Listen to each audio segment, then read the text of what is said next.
Politik hiburan sesungguhnya bukan hal baru. Hanya saja kini dominasi televisi sebagai panggung visual mulai melonggar seiring dengan hadirnya beragam media sosial. Mulai dari Facebook, Twitter, Instagram hingga Snapchat dan sejenisnya. Seperti apa sesungguhnya efektivitas popularitas via media sosial mengerek elektabilitas para calon pemimpin? Benarkah para the kingmakers menggunakan anak biologis ataupun juga anak biologis mereka untuk meraup suara pemilih muda sekaligus sebagai etalase sebuah legasi politik?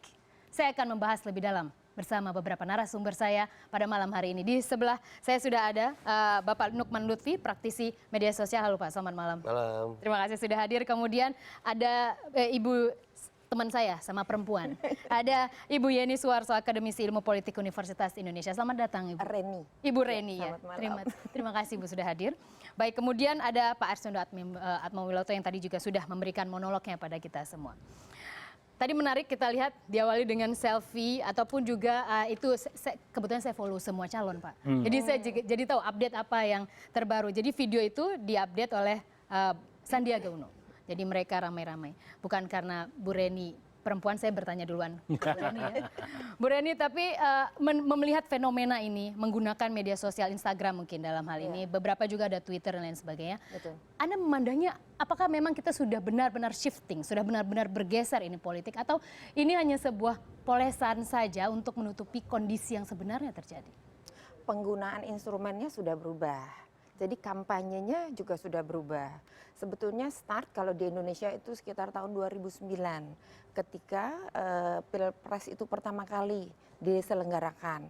Dimulai oleh tim sesnya Pak SBY waktu itu ketika kampanye untuk pemilihan presiden. Setelah itu diikuti oleh pilkada-pilkada. Hari ini untuk pilkada DKI ini hanya bagian dari proses tersebut. Tetapi betul perubahannya itu sangat besar, sangat kontroversial. Bahkan kalau kita bisa membuat statement, satu analisis ya, perkembangan penggunaan media sosial, website dan media sosial di Indonesia itu melesat begitu cepat seperti roket. Tetapi perkembangan demokrasi, kedewasaan kita berpolitik itu sayangnya belum mampu mengikuti perkembangan penggunaan media sosial untuk kampanye. Jadi bahkan kalau kasarnya saya katakan meroket penggunaan media sosialnya seperti ini, justru untuk perkembangan demokrasinya, penguatan demokrasinya ini kita takutkan turun nih. Apalagi dengan isu SARA yang berkembang dengan, kita agak khawatir ya Pak ya, yang ada di media sosial. Kenapa? Karena kontrol kurang. Tidak bisa terjangkau. Ya ini para kandidat, saya sebelum kesini ngecek Facebook, Twitter, wah itu isinya bagus-bagus. Tapi yang kita takutkan supporternya, buzzer-buzzernya. Akun-akun anonim misalnya lagi itu ya. dia. Apalagi yang tim alap-alapnya itu kan, beliau ini lebih jago lah. Itu yang kita khawatir. Oke, jadi pemerintah tampaknya harus lebih serius untuk cyber army misalnya yang seperti itu ya. Regulasi tapi belum jelas Bu. Ada undang-undang ITE itu tahun nomor 11 2008 dan ada juga undang-undang pornografi itu diterapkan juga, tapi mungkin perlu ada nih undang-undang SARA kayak gini. Karena butuh political willingness tampaknya Bu Reni. Baik, saya mungkin ke Pak Nukman. Pak Nukman, Anda penggiat media sosial, kita tahu. Anda selalu mengikuti ya. Tweet war sudah menjadi hal yang biasa dan biasanya agak meruncing menjelang detik-detik harinya. Benar demikian trennya atau bagaimana kajian Anda? Udah lama, semenjak zaman paling keras itu ketika zamannya Pilpres Pak Jokowi itu kan dua kubu dengan Prabowo sama Jokowi itu keras sekali. Makanya sebenarnya SARA itu munculnya dari situ. Udah gak karuan tuh. Kalau sekarang ini Anda memandangnya seperti apa? Karena kita tahu sosok Ahok seperti apa. Ini tampaknya itu kalau juga di dunia maya itu pemicu. Karena puncaknya sudah terjadi di Pilpres dan sudah sempat ada orang yang ditangkap karena berbuat tidak senonoh di sosial media, entah itu karena fitnah, entah karena itu pornografi. Sebagian sudah belajar bahwa kalau mereka kebablasan sampai ke arah sana, pasti akan kena. Karena mudah sekali mendeteksi orang yang nyebarin pornografi, mudah mendeteksi orang yang fitnah mudah sekali. Kalau mau polisi bisa gitu ya. Sehingga saya sudah mulai melihat pertempurannya keras banget termasuk pertarungan Pilkada DKI ini pun Anda lihat sudah keras. Keras. Kok agak beda ya, Pak? Ya, saya melihat tadi kayak video tadi kok saya lebih adem gitu ngelihatnya. Ternyata tidak ya, Pak. Ini selalu begitu, selalu itu okay. Saya lihat sebagai upaya untuk mengademkan audiens. Tapi di belakang tetap aja kan mereka punya fans garis keras. Iya. Pokoknya kalau Ahok ya Ahok paling benar gitu kan. Kalau Anies paling pintar gitu kan. Kalau Pak siapa? Agus paling gagah gitu kan. Udah ada fans garis kerasnya, masing-masing nggak bisa ditekuk gitu. Dan biasanya yang paling ramai di media sosial itu justru orang-orang yang garis keras itu, yang mendukung tapi diam-diam santai aja dia, nggak mau capek. Tapi garis keras, ada orang yang menyenggol yang dia idolakan, wah serangan baliknya bisa mengerikan. Bahkan bisa lebih sporadis tampaknya ya. Betul. Baik, saya ke Pak Arsendo. Pak Arsendo, budaya kita sudah berubah, Pak Arsendo. Apakah kita ini para pemilih yang memakan apa yang dijual di media sosial? Saya kira iya, karena mereka bukan ini ya media sosial memang begitu. Kita boleh nggak suka, boleh apa yang tadi dibilang garis kerasnya, tapi mereka hanya bisa berkreasi di situ. Mereka mau di mana? Media-media kayak CNN nggak mungkin menampung kayak begituan. Misalnya, media cetak yang mainstream juga nggak nampung. Tapi, nah ini ada tapinya, nggak semuanya seburuk itu. Banyak kok yang bisa lucu-lucu, kritiknya ada dan macam-macam. Ini contoh aja deh, yang kemarin-kemarin ini. Apakah benar Bu Megawati itu pacaran sama Presiden Jokowi? Iya. Iya, karena dia mantan presiden. Nah, karena dia mantan presiden. Itu kritik yang luar biasa. Sekarang ini Ahok dan siapa wakilnya itu? Pak Jarod pecah katanya. Ya mungkin iya.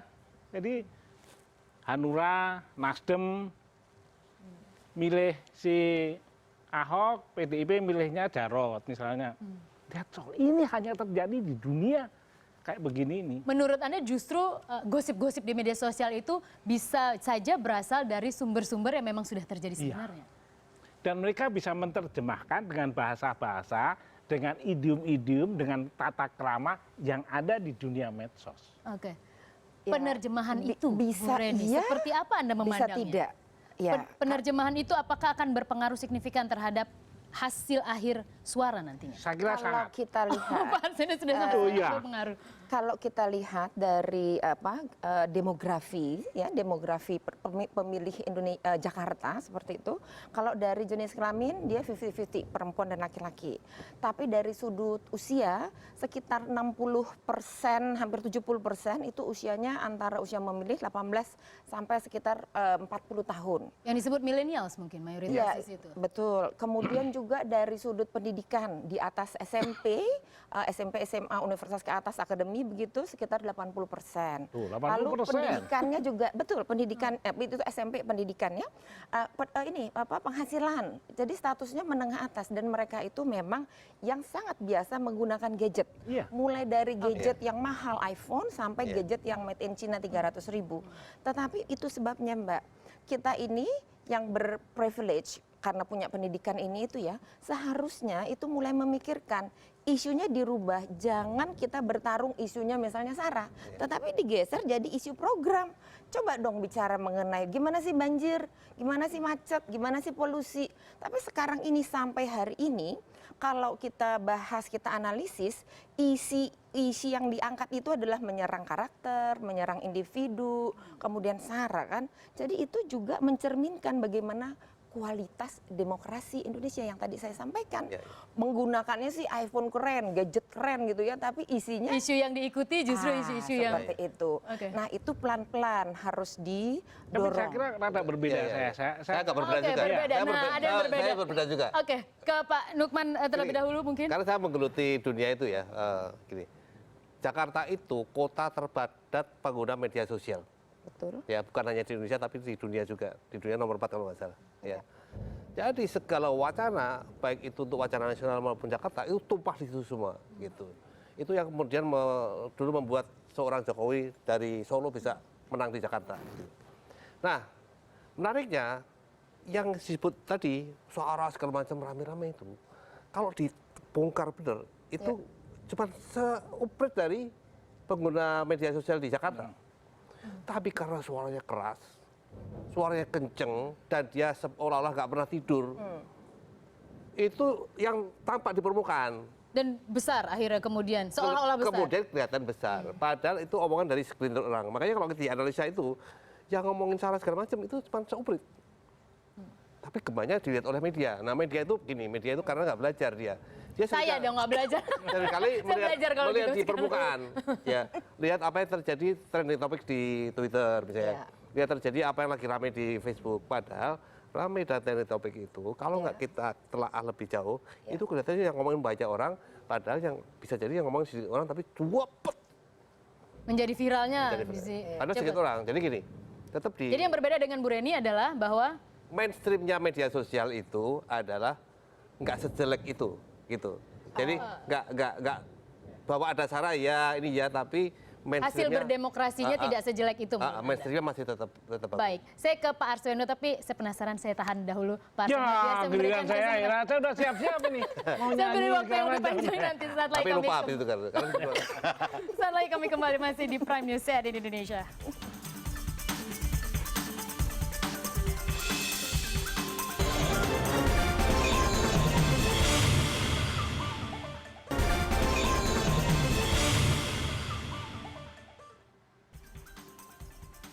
Anda kembali di Prime News CNN Indonesia.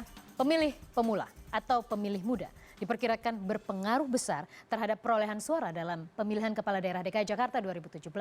Jika para pemilih pemula mau menggunakan hak mereka, hal ini diprediksi akan menguatkan perolehan suara pasangan calon. Komisi Pemilihan Umum menargetkan partisipasi pemilih pada Pilkada DKI Jakarta 2017 mencapai 70%.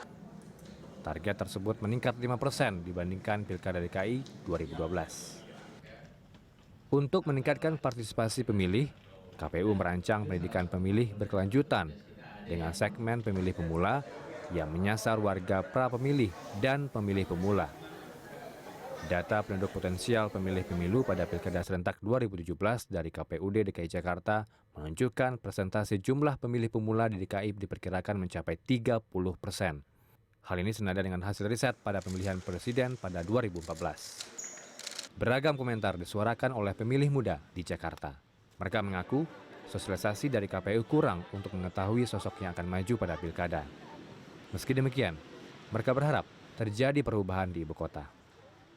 Ya supaya pemilunya itu berjalan dengan lancar lah, tidak ada kendala atau hambatan. Calon-calonnya cukup sangat berkualitas ya, karena di situ juga ada Pak Ahok juga yang sebelumnya udah menjadi gubernur, dan lawannya juga sangat tangguh sekali, soalnya di situ ada anaknya langsung dari Bapak Presiden kita yang ke-6, SBY. Iya pasti dong Mbak, soalnya kan sebagai warga negara yang baik juga, dan aku tinggal dari kecil juga di Jakarta pasti. Dosen ilmu politik dari Universitas Paramadina, Gun Kun Herianto menyatakan, pemilih muda adalah pemilih potensial untuk digarap oleh siapapun kandidat. Sebab pola hubungan, afiliasinya belum kuat, serta jumlahnya besar dan dipengaruhi oleh isu menjelang pencoblosan. Agus, Anies menurut saya termasuk kelompok pasangan yang bisa penetratif ke simpul-simpul suara muda. Pak Agus kita bagaimanapun bisa lihat dia good looking, good guy gitu ya, dan dalam beberapa hal itu juga cocok menurut saya dengan karakteristik pemilih muda. Anies juga demikian, jadi ini perebutannya juga di situ. Anies Baswedan dan Sandiaga Uno kan intens di sosial media, relawannya juga sangat in charge ya. Contoh misalnya relawan turun tangan, kemudian Uno juga sangat rajin menggunakan sosial media. Belum lagi Ahok gitu ya, Ahok lewat teman Ahok tuh juga penetrasi ke pemilih mudanya luar biasa. Jika para pemilih pemula mau menggunakan hak mereka, tentu hal ini akan berdampak terhadap perolehan suara pasangan calon. Apabila Pilkada DKI terjadi 2 kali putaran, suara pemilih pemula sebagai swing voter akan sangat menentukan. Heranov Al-Bashir, Jakarta. Ya, pemilih muda menjadi rebutan suara. Saya ke Pak Arswendo tadi, saya menjeda sebentar ya, saya beri kesempatan. Apalagi yang berbeda dengan Bu Reni, Pak Arswendo? Enggak, ya tadi Bu Reni hanya perbedaannya nggak banyak, cuman kenapa nggak bahas banjir misalnya? Ini bukan mainstreamnya media sosial. Bukan mainstream. Bukan, Mainstream mereka media nggak sosial tertarik. tuh Ya, paling bawakan, tertarik bicarakan, itu udah urusannya media-media yang lainnya. Justru di sini yang tidak bisa ditangkap oleh media-media mainstream ini, surat kabar paling ternama, televisi paling ini munculnya di sini. Gini, saya contoh sederhana aja. Ahok dikritik tukang marah. Di media sosial yang muncul adalah Ahok tukang marah. Nah, siapa yang nggak bisa marah? Nah, siapa yang takut dimarahi? Muncul. Ini bahasa mereka, ini ide mereka dalam menerjemahkan situasi ini. Dan anak muda dengan bermain semacam itu masuk sekali. Oke. Memang sangat mereka, sangat muda ini. Jadi mereka urusan yang sangat teknis seperti penanggulangan banjir, macet dan sebagainya mereka serahkan ke media. Itu kalau mereka mengeluhkan macet, ya kenapa? Ya jadi bagian yang lucu ya. Contoh Dijadikan lagi. meme misalnya ya Yes. akhirnya. Bayangkan, kemarin sudah kayak begitu, hari yang luar biasa itu, akhirnya muncul berita di media sosial itu bahwa Ibu Risma maju tetap sebagai gubernur. Dan semuanya Gerindra mendukung, PDIP mendukung, dan lain sebagainya. Untuk calon gubernur Jawa Timur tahun depan. Ini, loh, ketawa kan Ibu. Ini yang nggak punya. Ini khas anak muda. Ini dunia mereka benar-benar. Iya, Kita yang tua-tua gini, aduh susah amat. Yes. Kan nggak terbayang bahwa mereka kayak ini. mereka suka sesuatu yang unpredictable. Yes. Yang seperti itu ya. Dan itu khas mereka dan ini dunia mereka dunianya. Ya, jadi menarik itu. Ada sebagian kecil yang membuat itu keras. Iya. Tapi mayoritas itu mainstreamnya di sosial media justru melunakkan menjadi lucu, Oke. menjadi santai, Oke. gitu. Ya itu melalui meme-meme yang tadi itu ya. Sudah banyak sekali. Ya, istilah mereka aja kan beda. Itu para pemimpin turun tangan nggak penting, yang penting itu turun jempol. Itu bahasa mereka. Iya. Habis ini setelah turun jempol, turun coblos. Iya. Nah inilah media sosial itu akhirnya dimanfaatkan untuk menggerakkan keluar. Pernah ada kajian memang menunjukkan bahwa Gini. keinginan mereka memilih itu muncul setelah mereka mengikuti hashtag ataupun trending Iya. di media-media sosial. Ada. Gini, kan mereka setelah ramai di media sosial, kan ada kumpul. Itu berarti dari online ke offline. Ya. Sekarang tinggal ngajak ke tempat nyoblos itu. Nah ini aja, teman-teman Ahok aja udah ngumpulin KTP, itu udah di luar online banget itu. Dan ngakunya 1 juta terkumpul. Ya, terkumpul berapapun buat saya nggak terlalu penting, tapi upaya untuk ngasih KTP itu udah luar biasa.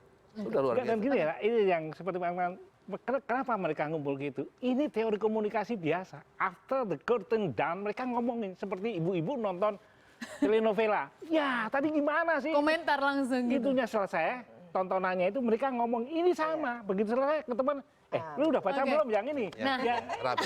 itu. Baik, Itu saya perbincangan nggak- kayak warung kopi udah. Iya, benar. Warung kopi tapi dimasukkan dalam media sosial Iya, ya. ketika dibungkus dia ya. ketemu kumpul, mereka ngomong, kamu udah dengar belum ini Oke. gambar ini. Saya ke Atau Ibu mereka Reni. bahkan men-sharekan itu Bu, yang ini. Udah. Jadi Bu Reni, perubahan yang bagaimana luar biasa. sesungguhnya sebuah partai politik mengakomodir tadi kemudian juga ada potensi pemilih potensial, kemudian media sosial. Bagaimana? Apakah mereka saat ini harus memiliki tim marketing yang harus lebih pintar di media sosial? Harus. Kalau ditanya itu Cukup jawabannya signifikan itu harus. akan menaikkan hasil sangat suara. signifikan. Yang pertama gini, perubahannya itu adalah masalah engagement. Sekarang ini setiap individu, semua orang itu mau didengarkan.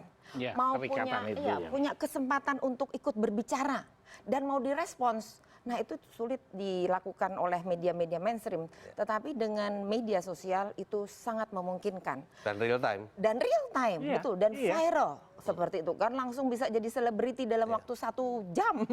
Nah, waktu pemilu 2014, pemilu legislatif dan pilpres, itu Center for Election and Political Party dari UI itu menyelenggarakan bergandengan tangan dengan 45 PTN PTS Indonesia untuk mempersiapkan terutama anak muda, karena mahasiswa kita dan calon mahasiswa kita, which is anak SMA, itu yang dimaksudkan tadi pemilih pemula dan pemilih muda. Jadi kami menggunakan pendekatan pop culture, kalau masih ingat waktu itu ya, gerakan kita namanya Rock the Vote Indonesia. Jadi mengajak anak-anak muda untuk datang ke TPS dan vote. Siapapun yang mereka pilih nggak masalah, tetapi yang penting mereka tahu kenapa mereka pilih kandidat itu. Kenapa Baik. mereka Kenapa harus mereka berikutnya, harus harus milih Oke, pemilu baik. ya. Apa dampaknya? Nah, Satu hal lagi terakhir, nah ini harus dipahami oleh teman-teman yang tadi tim sukses, tim marketing tadi, karena perubahan misalnya teknis ya, perubahan dia harus kenal konsep tadi jempol tadi Bapak ya, konsep follower, konsep likes, fan page. Nah itu retweet dan segala macam. Betul, engagement tadi. Nah itu harus dipahami oleh teman-teman yang bermain di dalam political marketing atau tim sesnya para kandidat. Dan saya percaya mereka udah jago-jago. Oke, Ibu Reni, tapi saya kemudian tadi mengutip apa yang disampaikan Pak Arswendo, kemudian juga Pak Nukman. Kita sebutkan bahwa milenial adalah pemilih potensial. Tapi kalau kemudian secara politik, menurut Anda, apakah ini akan menjawab kebutuhan masyarakat secara general? Karena kalau mereka hanya terbatas ingin bicarain sesuatu yang kece, yang tampan atau yang gagah ya gitu, tidak masuk ke substansi seorang politisi, seorang pemimpin daerah sebelumnya, menurut Anda apakah tujuan berdemokrasi kita sudah mencapai targetnya? Nah, tadi itu. Jadi dua hal yang saya sampaikan. Kalau kita hanya melihat superficial, tidak atau belum. Karena yang tampil tadi isu-isunya seolah-olah hanya isu sara, hanya isu penampilan dan sebagainya. Semu kan Bu jadinya akhirnya. Padahal kan kita punya banyak masalah-masalah yang lebih substantif dari hal itu. Tetapi kembali ketika tadi berdua bapak di kanan ini, di kiri dan kanan yang ganteng-ganteng ini berargumentasi kalau di media sosial maksud saya, bahasanya lain. Beda dengan bahasanya Mbak di CNN, di Kompas seperti itu kan. Lain sama sekali. Isunya lain. Tetapi tidak berarti bahwa orang yang bermain di media sosial tidak paham atau tidak menyadari permasalahan-permasalahan substantif itu. Oleh karena itu, demi for the sake of the future bangsa ini, semuanya tuh harus bergandeng tangan. Bergandeng tangan untuk mendekatkan dirilah negara dan bangsa kepada Pancasila dan Undang-Undang Dasar 45. Pada dasarnya itu kan. Oke, Pak Nukman, bagaimana sih formulasi kita agar kita tetap mendapatkan filosofi kita bernegara, tapi kita bisa tetap embracing itu pop culture yang memang lebih mudah mendekatkan dengan pemilih? Banyak kiainya. Kalau di offline ada kiai, ya. Di sosial media banyak kiai muncul baru-baru. Ya. Mas Nukman salah satunya? Antara lain. Arswendo antara lain. Ya. Tapi gini, mereka itu juga orang-orang yang dengan senang hati berbagi ilmu. Mereka sangat suka. Jadi banyak guru besar, banyak profesor, banyak anak-anak muda, bahkan anak-anak muda yang punya ilmu itu berbagi. Jadi mereka adalah pencerah timeline. Ya, kalaupun ada macam-macam omongan jelek-jelek, salah dan lain, ini ada pencerahnya banyak. Dan itu tidak didapatkan di media mainstream. Media mainstream kan memilih sendiri narasumbernya. Di media sosial dia memilih sendiri siapa yang bisa menjadi narasumber ya. Media sosial itu dan orang yang baik-baik followernya banyak. Menariknya gitu. Yang jahat juga banyak nggak? Jahat. Ya pokoknya yang kontroversial juga banyak. Tapi untuk dibuatin meme biasanya. Terjadi ini interaksi gagasan. Menariknya gitu sehingga publik itu bisa melihat dan lebih dewasa. Kalau di sini kan seberapa yakin Anda bahwa itu adalah publik yang dewasa, bukan hanya publik yang suka nyamper. Coba perhatikan kemarin itu pilkada. Waktu pilpres, rapinya minta ampun kan? Terjadi nggak kerusuhan? Nggak ada. Buru-buruan ada nggak? Tweet war terjadi, tapi tweet war terjadi, Facebook ngawur terjadi, tapi tidak sampai bentrok fisik. Itu yang menarik. Saya yakin kalau untuk Jakarta atau daerah urban yang pendidikannya lebih baik dan seterusnya, apalagi kalau dia menjadi semacam melting pot. Tetapi untuk daerah-daerah tertentu seperti yang Bawaslu sampaikan ada titik-titik rawan pilkada, nah ya itu kita harus hati-hati, tetap hati-hati di situ. Tetapi pada garis besarnya saya sepakat dengan Pak Arswendo, tadi disinggung oleh Bu Reni bahwa ada beberapa titik yang agak rawan konflik ya, rawan untuk hal-hal yang seperti pilkada ini. Apakah Anda melihat penggunaan media sosial memang berbahaya di titik-titik itu?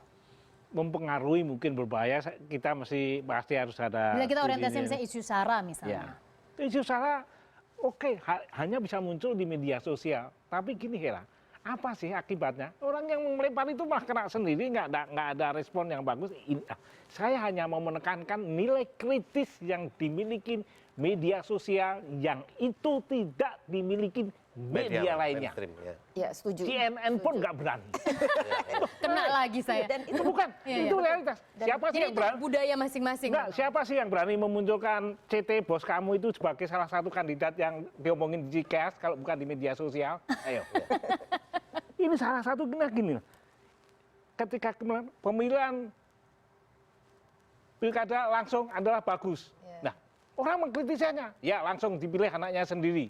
That's all. Itu hanya terjadi di media sosial. Jadi kalau di media mainstream seperti televisi Nggak agak mungkin. punya norma ya kalau ngomong. Loh, bahkan sekarang lagi rame itu anak ingusan. Iya.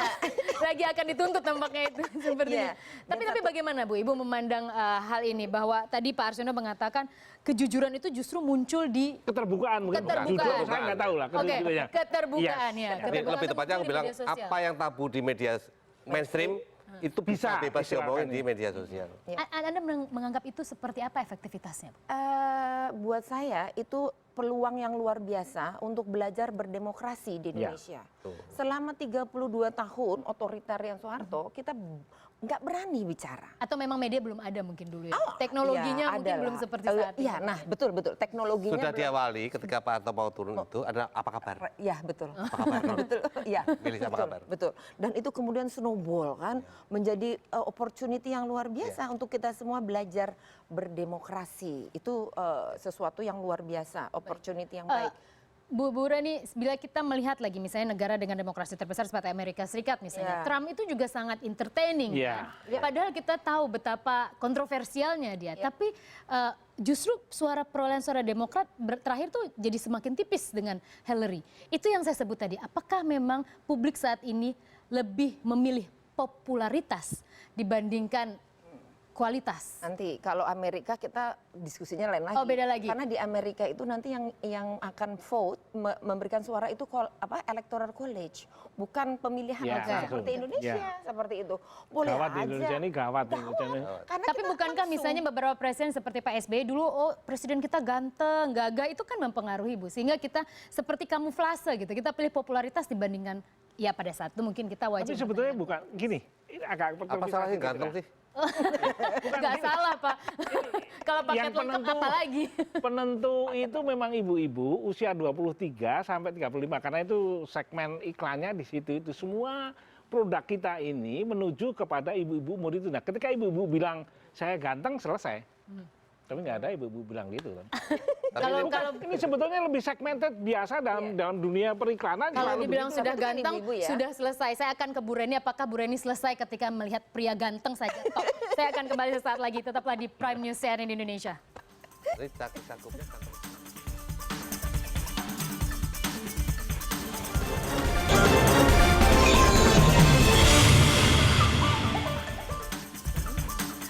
Anda kembali di CNN Indonesia Prime News dan kita lanjutkan kembali perbincangan kita semakin malam semakin panas tampaknya. Bu Reni, cukup menurut Anda kalau sudah ganteng, tampan, gagah untuk kemudian di vote? Karena tadi bila kita melihat demografi, itu perempuan juga sangat berpengaruh. Apakah sudah cukup ibu-ibu muda seperti saya misalnya, seperti kita, ganteng, cakep, gagah, udah cukup, langsung kelepek-kelepek, langsung vote gitu? Saya rasa tidak sederhana itu ya. Untuk Jakarta demografinya tidak Ya, sederhana. hampir 50%. Se-Indonesia, yang lain juga menurut saya sih mirip-mirip. Tapi kalau di Jakarta dengan kondisi demografi seperti itu, nggak yakin saya. Satu paket lah Mbak, ganteng, tetapi juga ininya pinter, hatinya baik, begitu kan. Ganteng-ganteng tapi domestic violence, kan nggak mau juga kita kan, seperti itu. Satu paket lah. Oke, dan bila kita melihat ini yang para calon ini kan sebenarnya muda semua ini. Saya tahu targetnya pasti para pemilih pemula tadi itu. Jadi dimasukkanlah yang muda-muda. Tapi bila kita melihat lebih dalam lagi, ini anak-anaknya ada anak biologis, ada anak ideologis. Bahkan tadi dalam diskusi kita tidak ada satupun kader ataupun juga sudah kaderisasi. Ada Pak partai. Jarod dari Partai Demokrasi. PDI. Tapi Iya, untuk iya. gubernurnya tidak ada ya, Bu? Oke. Oh ya, untuk gubernurnya nggak tidak ada. Apakah ini berarti mesin politik partai politik di Indonesia tidak jalan? Mesin politik kalau menurut saya jalan, tetapi yang saya sampaikan ini adalah kaderisasi. Nah, kaderisasi nggak jalan, kaderisasi nggak jalan. Kenapa kaderisasi? Kenapa banyak sekali partai-partai mencalonkan bukan kadernya? Karena mereka tidak yakin dengan kadernya sendiri. Tidak yakin dengan kadernya sendiri. Kalau dia yakin, ya di ini dong dicalonkan dong kadernya. hanya PDI Perjuangan yang mencalonkan kadernya, benar-beneran kader ya, bukan yang cuma seminggu atau 1 bulan tiba-tiba pegang kartu tanda anggota seperti itu. Nah, perlu di-appreciate.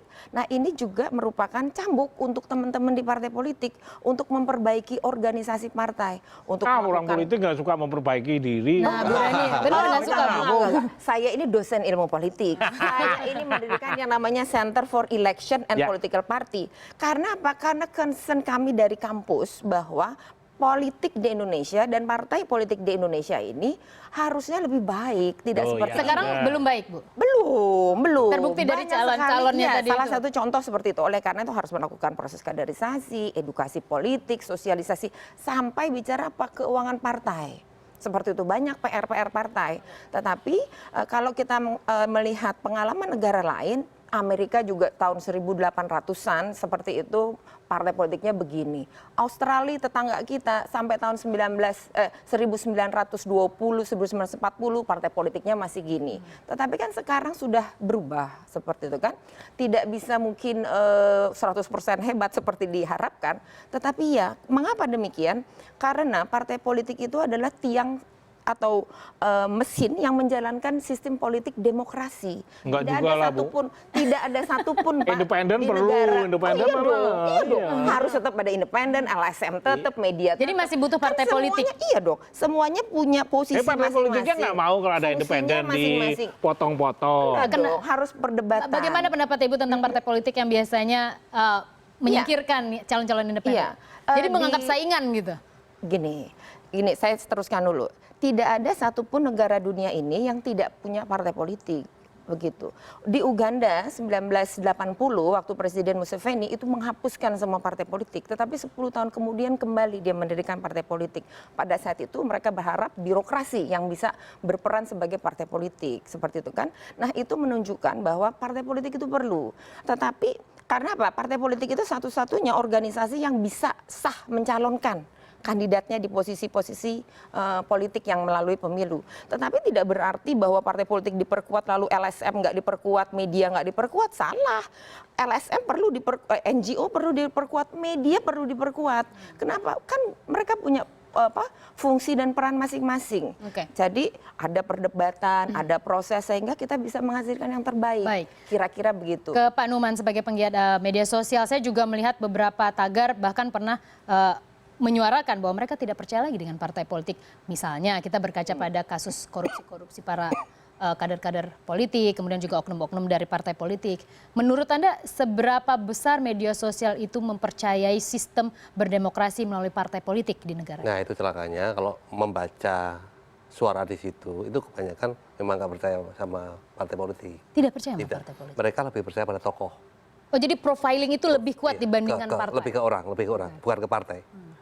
Nah, karena apa? Karena jejak partai itu nggak ada yang bagus di mata anak-anak muda ini. Entah Golkar, nggak ada yang bagus. Nggak ada yang bagus. Jadi mereka lebih percaya pada orang, pada sosok yang bisa menggebrak dan lain-lain. Jadi hero-nya itu ya orang, bukan partai.